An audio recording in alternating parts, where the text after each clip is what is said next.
आपका स्वागत है। आज हमारे बीच में मुख्य मेहमान हैं श्री तुलसी नारायण जी मीणा, जो बहुजन समाज पार्टी के कर्मठ कार्यकर्ता ही नहीं, दिग्गज नेता भी हैं।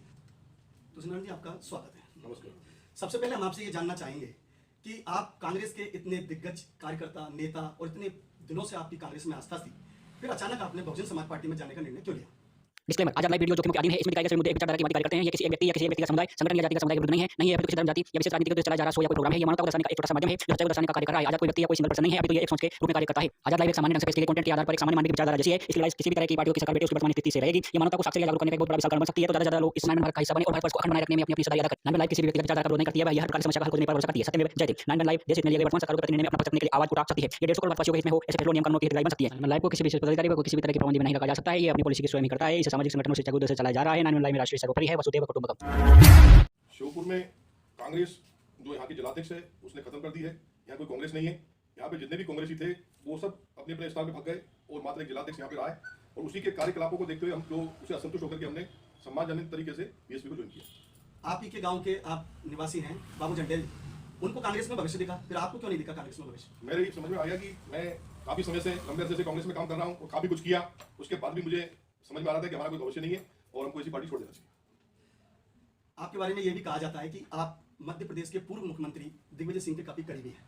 क्या उन्होंने नहीं समझाया आपको? बिल्कुल, हमसे जब हम पार्टी ज्वाइन करेंगे उस समय तमाम कांग्रेसियों ने हमको फोन पे बताया कि आप ऐसा मत करिए। वो तमाम हमको समझाइश दी गई और हमने जो निर्णय ले लिया उस हिसाब से हम बीएसपी में ज्वाइन हो। उन्होंने आपको नहीं समझाया? बिल्कुल समझा। आपने उनकी बात नहीं मानी? बिल्कुल। अभी ये माना जाता है कि मध्य प्रदेश में बहुजन समाज पार्टी से कांग्रेस का गठबंधन होगा, हो सकता है ना हो, तो आपकी भूमिका क्या रहेगी? हम चुनाव, जैसे पार्टी हमारी राष्ट्रीय पार्टी है, वो जो भी निर्णय करेगी, जिसको भी कैंडिडेट बनाएगी, जैसा भी वो हमको निर्देश देगी, उस निर्देश के साथ हम जो अगर हमको टिकट मिला नहीं, आप चुनाव लड़ेंगे। ये तय करके आए होंगे ना कि बहुजन में की टिकट मिलना चाहिए आपको? नहीं, ऐसा हमने तय नहीं किया है और ऐसी वो पार्टी भी नहीं है। हमारी पार्टी जो बीएसपी है वो अनुशासन पार्टी है, अनुशासन से काम करती है। वहाँ पे सब कार्यकर्ता है। मात्र हमारी जो बहन जी राष्ट्रीय अध्यक्ष मायावती जी हैं वही हमारे नेता है। वो जो निर्णय लेगी उसका पालन करें। कहीं ना कहीं पिछले दरवाजे से ये भी बात आती है कि राष्ट्रीय कार्यकारिणी में पैसा चलता है। नहीं, ये गलत बात है। कोई पैसे नहीं चलते। बिल्कुल वो गरीबों की और दलितों की पार्टी है और उसमें बहुसंख्यक लोगों का मतलब प्रवेश है और बहुजन समाज पार्टी का मतलब है कि बहुसंख्यक लोगों की पार्टी है। उसमें कोई पैसे का मामला नहीं। अगर कोलैबोरेशन नहीं होता है तो भी आप, अगर विधायक का टिकट दिया जाए तो आप लड़ेंगे? बिल्कुल ताकत से लड़ेंगे और हम जो है सीट को निकाल के बताएंगे। नवंबर में चुनाव है, सीट निकले ऐसी कामना हम भी करते हैं, लेकिन आप निकटतम प्रतिद्वंदी किसको मानते हैं? मैं अपने हिसाब से ये समझ में आ रही है कि बीजेपी जो दुर्गालाल को सामने ला रही है, कांग्रेस बलराज सिंह को ला रही है या किसी को भी लाए, हमने जो निर्णय लिया कि हमको चुनाव लड़ना है और अब की बार जो बीएसपी का यहाँ पे विधायक आपके सामने आएगा। माना जाता है कि भारतीय जनता पार्टी और कांग्रेस के बाद सबसे बड़ी पार्टी या टक्कर देने वाली पार्टी तो बहुजन समाज पार्टी है। श्योपुर में लगातार तीसरी बार ऐसे रिजल्ट भी आए कि दूसरे नंबर पर वो लोग रहे। क्या इससे प्रेरित होकर आपने बहुजन समाज पार्टी ज्वाइन की? नहीं, ऐसा हमने बिल्कुल नहीं किया। हमने हमारा व्यक्तिगत निर्णय लिया है और जैसे हमारे इलाके में, गाँव में जो लोगों से चर्चाएं की है, उन्होंने बताया है कि अगर आपको ये लोग मतलब सहयोग नहीं करते, कांग्रेस आपका मान सम्मान नहीं करते, तो आप ऐसी पार्टी में क्यों रहे? आप बिल्कुल बहुजन समाज पार्टी में आइए, वहाँ पर आपका सम्मानजनक तरीके से आपका सम्मान होगा। केवल सम्मान होगा या विधायक का टिकट भी मिलेगा? अब टिकट मिलने के लिए हम दावेदारी करेंगे, टिकट का बायोडाटा पेश करेंगे और जो राष्ट्रीय नेता जो निर्णय लेंगे वो होना है। आपने क्या विचार मन में आपके आए कि आपको श्योपुर का विधायक होना चाहिए? श्योपुर का किस तरीके से विकास करना चाहेंगे, क्या कमी नजर आई आपको? मेरे को श्योपुर में बिल्कुल शून्य मामला नजर आ रहा है कि यहाँ पे 10 साल जो बलराज सिंह विधायक रहा है, 10 साल दुर्गालाल विजय हो जाएंगे। यहाँ पे हमारे गांव के लोग इतने हैरान होते हैं क्योंकि मोटरसाइकिल पकड़ ली जाती है, वो भी नहीं छूटती है। किसानों के साथ में जो यहाँ पे इस समय दुर्व्यवहार हो रहा है, उनको लाइट नहीं मिल रही है, उनको वोल्टेज नहीं मिल रहे हैं, वो आत्महत्या कर रहे हैं, कोई अटैक होकर मर रहे हैं। कोई भी किसानों की सुनने वाला दोनों विधायकों में कोई नहीं है। तो हमने निर्णय लिया कि मैं जनपद अध्यक्ष रहा हूँ और मैंने इस इलाके में काम किया है और धरातल से मैं जानता हूँ कि कौन सा काम किस तरीके से होता है। तो मैं यदि विधायक बना तो इसमें अलग ही तस्वीर बना के बताऊंगा कि ये काम कैसे होता है। जैसे आपने कहा कि आप जनपद अध्यक्ष रहे हैं, जनपद अध्यक्ष के टाइम के कुछ ऐसे स्मरणीय कार्य जो आप याद रख सके कि हमने बहुत अच्छा कार्य किया, ये किया, ये किया? जनपद अध्यक्ष के टाइम पे मैंने 400 लड़कों को शिक्षा कर्मी बना करके नौकरी दिलवाई। करीबन 200 महिलाओं को मैंने आंगनबाड़ी कार्यकर्ता बना करके उनको नौकरी दिलवाई और कम से कम 80-100 लड़के ऐसे होंगे जो पंचायत कर्मी बना करके आज ओपीसी है। और मैं समझता हूं कि मेरे कार्यकाल में मैंने कम से कम 700-800 लोगों को रोजगार दिया है और ये एमएलए जो वर्तमान में है और पूर्व है, ये एक भी बता रहे कि हमने एक व्यक्ति को नौकरी दी हो।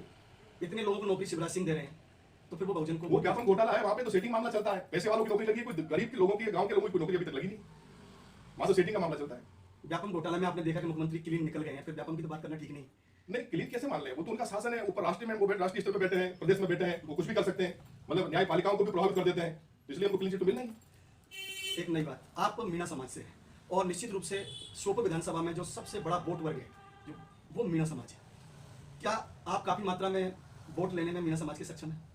देखिए, मैं सभी समाजों से जुड़ा हुआ रहा हूं और मेरा जब भी मतलब मैं राजनीति में मैंने प्रवेश किया है तो सभी समाजों का मुझे साथ मिला है और मैंने जिला पंचायत का चुनाव लड़ा उसमें सब समाजों ने दिया, जनपद का लड़ा मेरे को सभी समाजों ने दिया। तो मैं ये कामना करता हूं मुझे पूरे समाज ही वोट देंगे और जो जिसका जो वोट ज्यादा है कम है वो तो मैं नहीं कह सकता मुझे कितने वोट कौन देंगे, परंतु मैं मेरी मतलब मन में ऐसी भावना है कि मुझे सभी समाजों के वोट ज्यादा वोट मीना समाज के हैं, लेकिन बिल्कुल मेरा समाज के वोट ज्यादा है, परंतु मैं जो अपने हिसाब से मान के चलता हूं मुझे पूरे समाज वोट देंगे, सभी समाज वोट देंगे। अभी एक मिशन चल रहा है आपके समाज में कि समाज एक हो जाए, तो उसमें नेतृत्व तो आपके समाज का कौन कर सकता है? आप, मूलचंद जी या बाबू झंडेल या अन्य कोई?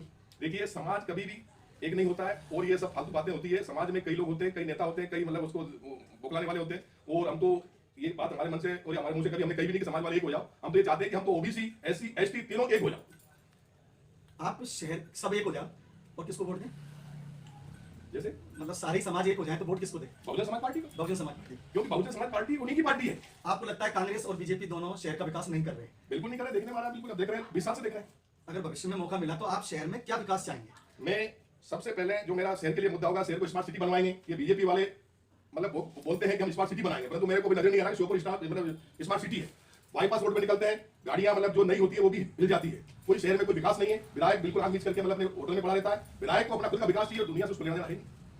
विधायक जी सुबह से क्षेत्र में निकलते हैं, शाम को आते हैं। बिल्कुल झूठ बोलने का निकलेगा उन्होंने। वो अभी सरोदा के अंदर गए, वहां पे किसानों की मीटिंग ली। उस मीटिंग में उन्होंने साफ साफ बताया कि यहाँ पे विद्युत की जो लोगों की समस्या है उस समस्या को मैं जनवरी या फरवरी में हल करूंगा, जबकि उसको ये पता नहीं कि दिसंबर में नवंबर में चुनाव होना है। तो उसको ये कहना चाहिए कि दिसंबर नवंबर से पहले मैं इसको समस्या को हल करूंगा। अभी लोगों को भूख लग रही है, अभी लोग मर रहे हैं और उसको जाकर के 6 महीने बाद में वो खाना देंगे तो क्या करेंगे? मरे। मिशन लंबे भी होते हैं, जैसे आप कह रहे हैं कि नवंबर के बाद कुछ नहीं होगा। मिशन लंबे भी होते हैं। मोदी जी कह रहे हैं कि 2021 तक सबको घर मिल जाएंगे, 2024 तक काफी नौकरी मिलेगी। मिशन लंबे भी तो। मोदी जी ने यह भी कहा है कि मैं सरकार बनाते ही 15 लाख रुपए के चेक सबके खाते में डालूंगा।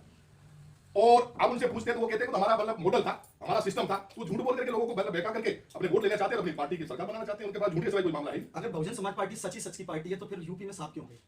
देखिए वहां पे क्या है कि इन्होंने बेईमानी की है, ईवीएम मशीनों के साथ में इन्होंने मतलब धोखाधड़ी की है और पार्टी को वोट मिला है, परंतु इन्होंने वोटों को डाइवर्ट कर लिया, मतलब ईवीएम मशीनों के द्वारा मतलब हरवा दिया मतलब पार्टी को, जबकि वहां पे जनता आपकी तरफ पे ईवीएम में गड़बड़ की वजह से। बिल्कुल वही सही बात। तो प्रयास करेंगे आपके इस बार चुनाव ईवीएम से ना हो। अब की बार हमने हमारी जो बहन जी है, हमारी राष्ट्रीय अध्यक्ष है, उसका पूरा प्लान है, वो पूरा जारी है। वो बिल्कुल कोर्ट में जा गई है और वहां भी मतलब उन्होंने कहा कि ईवीएम मशीन के द्वारा चुनाव नहीं होना चाहिए, बैलेट पेपर के द्वारा होना चाहिए। और विदेश में बैलेट पेपर के द्वारा हो रहा है। और हमारे जो मोदी जी क्या करते हैं कि विदेश में जाते हैं, वहां जाकर के मशीनों में पता नहीं क्या सिस्टम बना के लाते हैं, यहाँ आकर के मतलब सब पार्टी हार जाती है, वो जीत जाते हैं।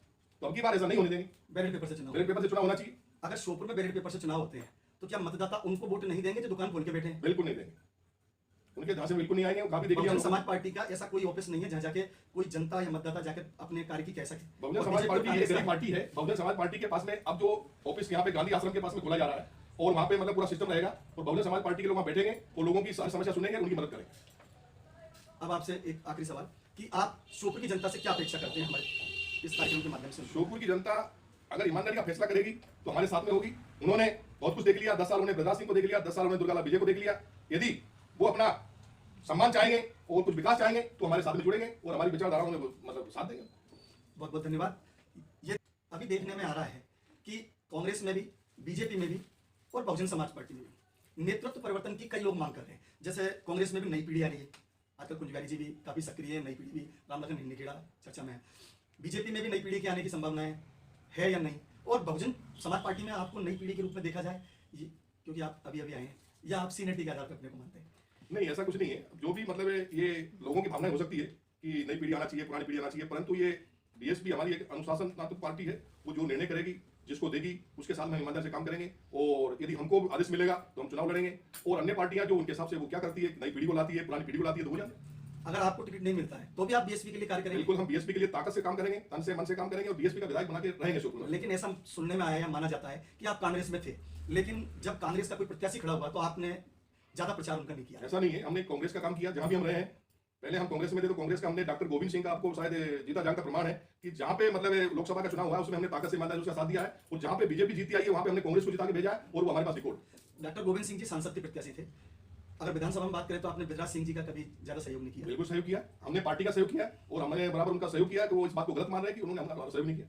आप कह रहे हैं आपने उनका सहयोग किया, फिर आप एक तरफ कह रहे हैं कि कांग्रेस पार्टी के कर्ता अच्छे नहीं है, इसलिए आपने बहुजन। हमने पार्टी का साथ दिया है, बाकी व्यक्ति का साथ नहीं दिया। व्यक्ति क्या है कि मतलब वो अपने नजरिए को किस तरीके से मतलब लोगों को देख रहा है, उसका व्यवहार ठीक नहीं है, वो नहीं है, उससे हमको मतलब नहीं था और उसके व्यवहार के हिसाब से लोग उसे घिसते जा रहे हैं। अगर श्योपुर में आप नेतृत्व परिवर्तन चाहते और ज्यादा लोग चाहते तो नेतृत्व का परिवर्तन हो सकता था, पार्टी छोड़ने की कोई जरूरत नहीं थी। नहीं, ऐसा कुछ नहीं था। पार्टी में हमने काफी प्रयास कर लिया। यहाँ पे क्या है कि श्योपुर में हमने देखा है कि श्योपुर को और विजयपुर को ऐसे लोगों को दे रखा है कि वो जो उनको दो ही आदमी दिखते हैं, उधर रामनिवास दिखते हैं, इधर प्रहलाद सिंह दिखता हो है। सकता है हमने कांग्रेस को उनका लेना देना है ही पार्टी के लिए मेहनत करते हैं वो लोग, जनता ये मानती वो है। उनकी आप निगाह में कर सकते हैं। बाकी हमारे जो हम लोगों के जो पार्टी के लोग थे उनके प्रति कभी उन्होंने कोई काम नहीं किया, ना उनका कोई समस्याओं को कभी सुना, ना कोई ऐसा कार्य किया।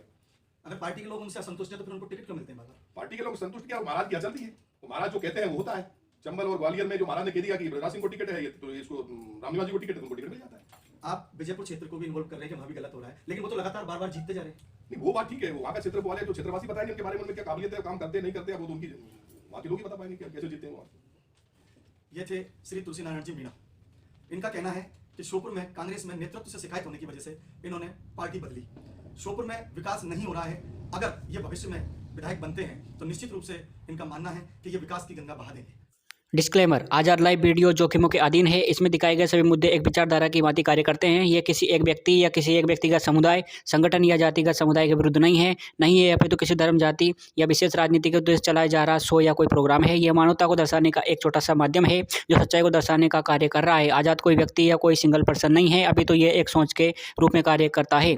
आज़ाद लाइव एक सामान्य ढंग से पेश की गई कंटेंट के आधार पर एक सामान्य मानवीय की विचारधारा जैसी है। इसकी लड़ाई किसी भी तरह की पार्टियों की सरकार बैठे उसकी वर्तमान स्थिति से रहेगी। यह मानवता को साक्षर या जागरूक करने का एक बहुत बड़ा विशाल कारण बन सकती है। तो ज़्यादा से ज़्यादा लोग इस 9/11 भारत का हिस्सा बने और भारतवर्ष को अखंड बनाए रखने में अपनी अपनी हिस्सेदारी अदा करें। 9/11 लाइव किसी भी व्यक्तिगत विचारधारा का विरोध नहीं करती है, वह यह हर प्रकार की समस्या का हल खोजने पर भरोसा करती है। सत्यमेव जयते। 9/11 लाइव देश हित में लिए गए वर्तमान सरकारों के प्रति निर्णय में अपना पक्ष रखने के लिए आवाज उठा सकती है। यह 150 करोड़ भारतवासियों के हित में हो ऐसे फैसलों और नियम कानूनों की हितग्राही बन सकती है। 9/11 लाइव को किसी विशेष पदाधिकारी व कोई किसी भी तरह की पाबंदी में नहीं रखा जा सकता है। ये अपनी पॉलिसी की स्वयं ही करता है। इसे सामाजिक संगठन और शिक्षा के उद्देश्य से चलाया जा रहा है। 9/11 लाइव में राष्ट्रीय सर्वोपरि है, वसुधैव कुटुंबकम।